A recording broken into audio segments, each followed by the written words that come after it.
So, tingnan nyo naman yung buhok ng anak ko kasi sobrang init na pinagpaawisan siya. At alam nyo yung oras na dito, alas 4. At naiisip pong mag-beach. Kasi yung beach dito sa baba lang namin, mga 10-15 minutes walk. Yes, you wanna go beach? Swimming? You want swimming? Mag-beach kami ni Baby Celine. Mag-beach kami ni Baby Celine.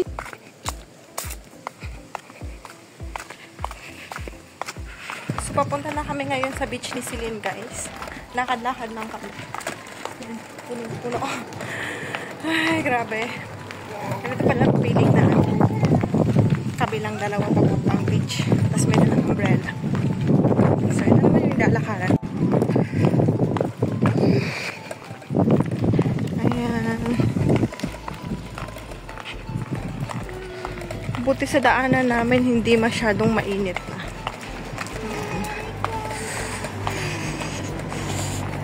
Celine, naka-beach cloth na yan siya. Andito na tayo. Bali, nag-bus na lang kami kasi pagdaan namin sa bus station, dumaan din yung bus. Kaya ayun, sumakay na rin kami. Sobrang init, grabe kahit magpa 5 o'clock na ng hapon. Ganito dito pag summer, sobrang init. Tapos pag winter naman, sobrang lamig. Kaya hindi ko alam kung ano ba talaga yung gusto ko. Pabigla-bigla ng cravings mag-beach. Parang ano lang yata yung gusto ko dito is spring at saka autumn. At eto na nga yung beach, nagsisiuwiin na rin yung mga tao kasi anong oras na nga. Parang gusto ko na rin bumalik pero naisip ko maliligo pala talaga ako. Hanap muna ako na mapagsisit upan itong aming umbrella. Pagkatapos ko nga mag-sit up, agad naman nagdabog itong anak ko at gusto na agad sumubsob sa tubig. Maria Josep. Shh, baby! You wanna go? You wanna go already? Okay.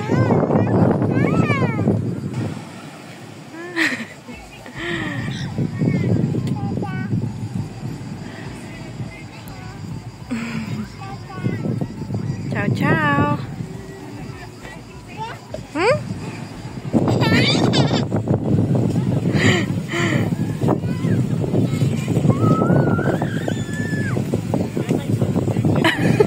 Mapuling man ikaw. Mapuling ikaw na.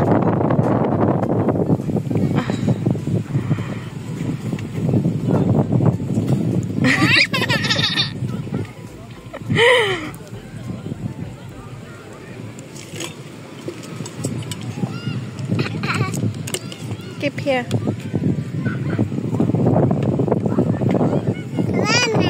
Can put like this and then like this. Yay! Yay!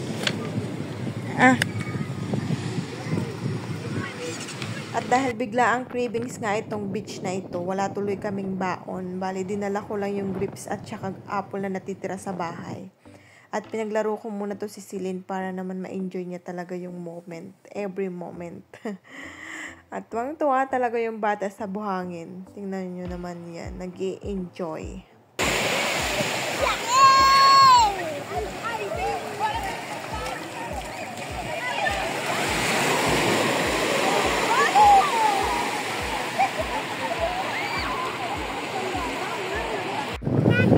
Ciao, ciao, airfly!